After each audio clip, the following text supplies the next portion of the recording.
इस गीत को सुनकर के रफ़ी साहब हो गए थे उदास। और मन्ना डे साहब, इस गीत को मन्ना डे साहब ने जब रिकॉर्ड करा तो फूट फूट कर लगे थे रोने, वो भी रफ़ी साहब से गले मिल करके। कौन सा ये गीत था, ऐसा क्यों हो गया था, आज इस पर बात करेंगे। दोस्तों चैनल पर नए तो चैनल को सब्सक्राइब कर लीजिएगा, बेल आइकन भी प्रेस कर लीजिएगा ताकि नोटिफिकेशन आप तक पहुंचते रहें। नमस्कार, मैं महेश कोहली बॉलीवुड संगीत के सफर से। दोस्तों रफ़ी साहब जैसे कि हर लेजेंड सिंगर ऐसे हुआ करते थे, जब अपने गीतों को गाते थे बड़े डूब करके गाते थे, उनके शब्दों को समझते थे, बोलों को समझते थे, उनके भावों को समझते थे, धुनों को समझते थे, तब जा करके कहीं वो गीत रिकॉर्ड करते थे। इतना डूब करके वो गीतों को रिकॉर्ड किया करते थे, उन गीतों का जो असर हुआ करता था वो सीधा यहाँ लगते थे। तो ऐसा वो दौर था दोस्तों। ऐसी एक दौर की बात है, सन 60 के आसपास की ये बात है, 60 के बाद की बात है, शायद 1962 के बाद की बात है ये। रफ़ी साहब एक गीत की रिकॉर्डिंग करने के लिए गए। इस गीत की जब वो प्रैक्टिस कर रहे थे, इस गीत को जब वो म्यूजिक डायरेक्टर से समझ रहे थे, तो जहाँ पर उनका पार्ट आया, रफ़ी साहब सुनते सुनते उस पार्ट को उदास हो गए।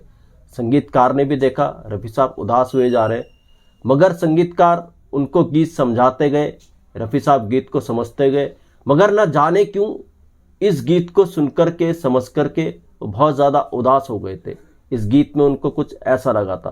खैर साहब, इस गीत को जब वो रिकॉर्ड करने के लिए तैयार हुए, माइक के आगे आए, तो रफ़ी साहब के साथ इस गीत को रिकॉर्ड कर रहे थे मन्ना डे साहब। तो जब रफ़ी साहब ने इस गीत को रिकॉर्ड किया, तो जब रफ़ी साहब की अपनी लाइन्स आई, तो रफ़ी साहब उस लाइन्स को गाते गाते रुआंसे हो गए थे और उन्होंने इसी तरीके से इस गीत को रिकॉर्ड कर दिया। जब ये गीत रिकॉर्ड हुआ तो रफ़ी साहब काफ़ी भावुक हो चुके थे। रफ़ी साहब इस गीत को रिकॉर्ड करने के बाद सीधा पहुंचे मन्ना डे साहब के पास। रफ़ी साहब रुआंसे थे, रफ़ी साहब को रोना आ रहा था और उन्होंने गीत को रिकॉर्ड करने के बाद मन्ना डे साहब को उनके पास जाकर के गले लगा लिया। अब इसके बाद तो मन्ना डे साहब भी अपने आंसू नहीं रोक पाए और वो भी लगे फूट फूट कर रोने। मन्ना डे साहब भी रो रहे थे, रफ़ी साहब भी रो रहे थे। ऐसा कुछ माहौल इस गीत को रिकॉर्ड करने के बाद बन गया था।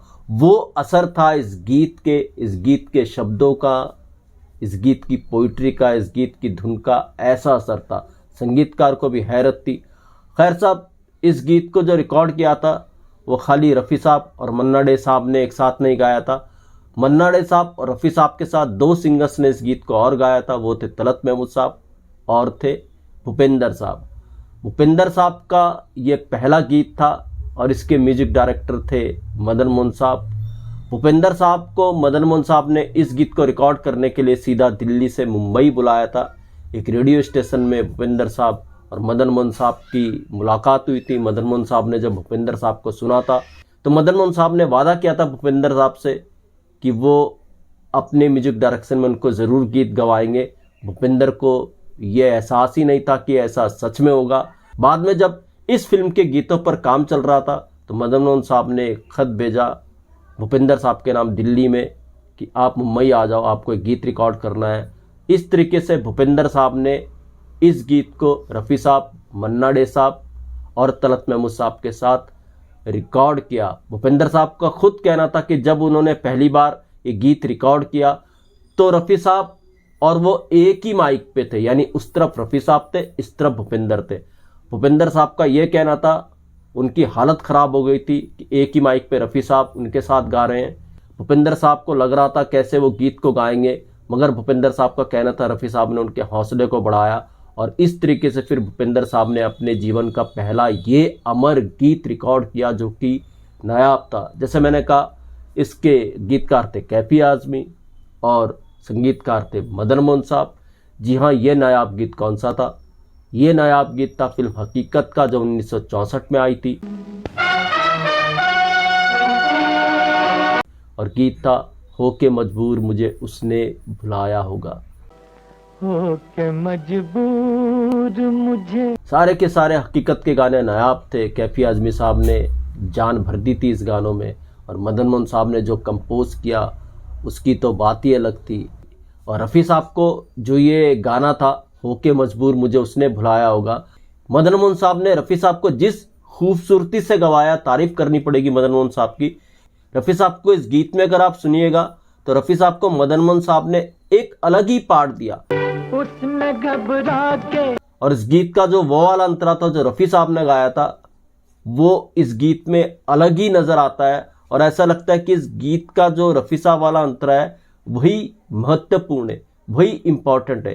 तो ये खासियत है इस गीत की। हालांकि पूरा का पूरा गीत नायाब है, कमाल का है, सबने अपने अपने पार्ट्स को बखूबी गाया है। हकीकत के और भी गीत थे जिनको रफ़ी साहब ने आवाज़ दी थी, मैं ये सोचकर उसके दर से उठा था। इसमें एक सोलो वायलिन सुनाई देता है और उस वायलिन को जो बजाया था वो भी मैं आपको जानकारी दे दूं, वो बजाया था लक्ष्मीकांत प्यारेलाल जी के प्यारेलाल जी ने। तो हकीकत के गाने सारे के सारे सुपर डुपर हिट, नायाब। और आज भी ये गीत हमारे, चाहे वो लता जी ने गाए हों इस फिल्म के लिए, चाहे वो रफ़ी साहब ने गाए हों या अदर सिंगर्स ने गाए हों, सारे के सारे गीत नायाब और सुपर डुपर हिट। तो दोस्तों ये था अमर गीत का एक किस्सा। ऐसे किस्से मैं आपके लिए लेकर के आता रहूँगा। महेश कोहली को दीजिएगा इजाज़त। Goodbye, good luck, take care.